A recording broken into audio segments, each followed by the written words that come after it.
نعم خوتي، حبيت نهضر على واحد الموضوع. ربي يرحم اللي ماتوا، الناس تاع الحافله تاع العلماء اللي طاحوا في بوبرداس.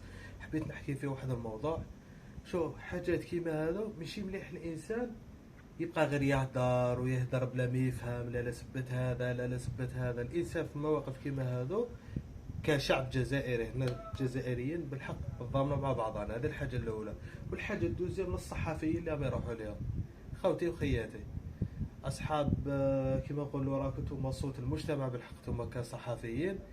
انسان شفت فيديوهات انسان ماشي قادر يهضر، ماتوا له ولادو ماتوا له دارو، هو يجي يسقسوه كيف شعاره، باين باللي شعاره ما يكونش سوا. تيموت لقات في الدار، تموت بالقنطه، تحوس انسان وليد ولا مرته ولا يماه ماتت، تسقسي هذا السؤال كيف شعارك. خاوتنا شويه، وصلوا صوتنا وخليهم يعرفوا باللي بزاف كان اشياء كيف نقول لكم.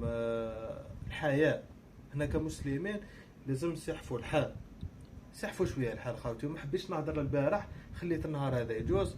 وربي يرحم اللي ماتوا، وان شاء الله كل ما تسبب